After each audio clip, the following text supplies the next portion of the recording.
Good morning mga bi, ayan nga at nakauwi na nga tayo. Kailangan na natin magbukas at magayos ng paninda. Wow! At meron nga tayong bisita. Ayan, ang aking mga pamangkin ng pakyut. At ayan na nga, auntie nyo nagbabalot ng tinapay. Habang nagbabalot ng tinapay ay nakikipagchismisan pa siya. Diyos ko, tingnan niyo yung mukha, yung itsura ng mukha niya. Nakikipagchismisan ka lang te, pero yung mukha mo ay mukhang mas nalugi. What? Bakit nga naman ang sarap makipag-usap habang may ginagawa? Mas nakakalibang nga naman yung ganun. Parang hindi mo namamalayan yung mga ginagawa mo ay patapos na. At ayan na nga oh. Yan na nga guys, isasabit ko na nga yan dun sa labas. Dun kasi yan nakalagay.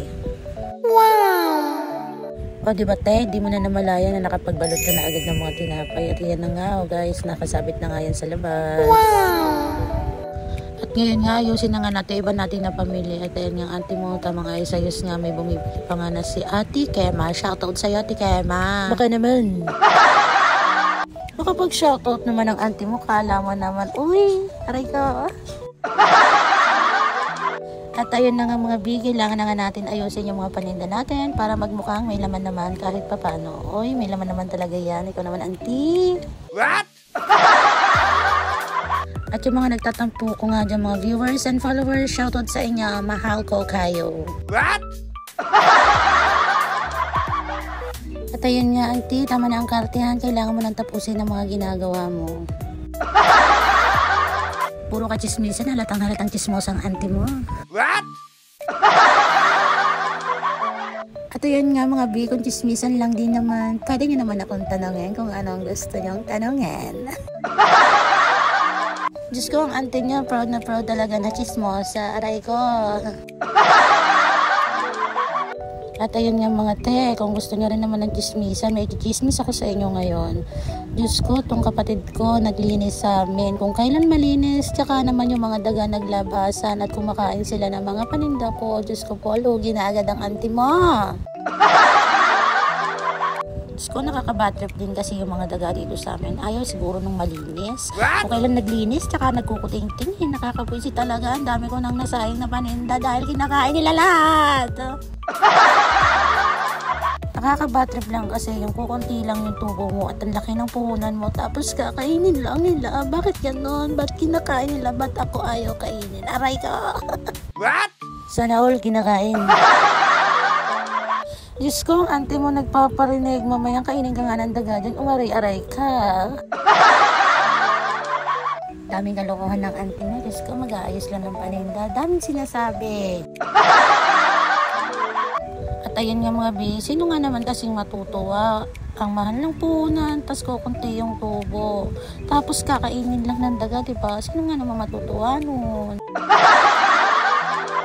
O grabe, pinachismisan na talaga yung daga. Pero totoo yun, hindi yung chismis. Totoo yun.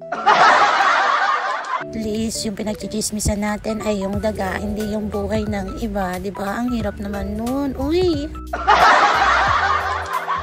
Yung daga kasi nakakapurwisyo naman talaga. Mas nakakapurwisyo naman siguro kung pagchismisan mo yung buhay ng iba. Diba naman, aray ko.